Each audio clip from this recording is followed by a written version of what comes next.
আমি বিশ্বাস করি যারা বিএনপি করেন এবং শহীদ প্রেসিডেন্ট জিয়াউর রহমান আদর্শকে বুকে ধারণ করেন তারা অবশ্যই আমাদের বিএনপির জাতীয়তাবাদী পতাকা তলে আসবেন এবং ধানের শীষ মার্কায় ভোট দিবেন। ধানের শীষ মার্কায় ভোট দিয়ে এই ঘাটাইলের উর্বর মাটিকে আবারও আমরা খালেদা জিয়াকে উপহার দিতে চাই।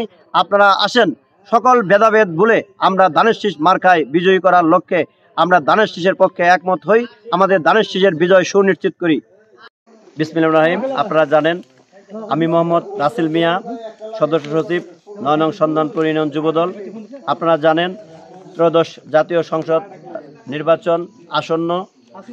আমাদের আগামী দিনের রাষ্ট্রনায়ক জনাব তারেক রহমান আমাদের প্রিয় নেতা SM ওবায়দুল হক নাসির ভাইকে ধানের শীষের মনোনয়ন দিয়ে টাঙ্গাইল ৩ ঘাটাল আসনে পাঠিয়েছেন।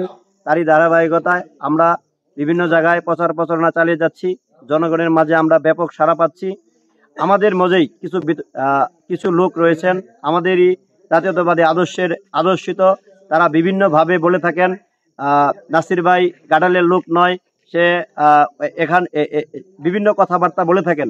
আমি তাদেরকে উদ্দেশ্য বলতে চাই, আপনারা যারা বিতর্ক বক্তব্য দিচ্ছেন, আপনারা বিতর্ক বক্তব্য না দিয়ে পজিটিভে চলে আসেন, জাতীয়তাবাদী আদর্শের চলে আসেন, ধানের শীষকে বুকে ধারণ করেন এবং শহীদ প্রেসিডেন্ট জিয়াউর রহমানের আদর্শকে যারা বুকে ধারণ করেন তারা অবশ্যই ধানের শীষের পক্ষে আসবেন।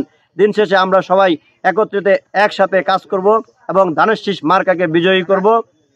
যার কাজ করার ইচ্ছা আছে সে যেখান থেকেই হোক না কেন, সে আমরা যে নেতাকে নিয়ে এসেছি তিনি অত্যন্ত মেধাবী এবং ঢাকা বিশ্ববিদ্যালয়ে রাজনীতি করে রাজনৈতিক পরিবার থেকে উঠে আসা।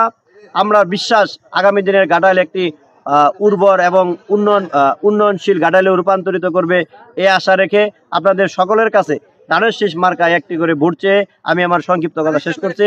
খালেদা জিয়া জিন্দাবাদ, তারেক রহমান জিন্দাবাদ, গর্বিত মায়ের গর্বিত সন্তান SM ওবায়দুল হক নাসির ভাই জিন্দাবাদ জিন্দাবাদ।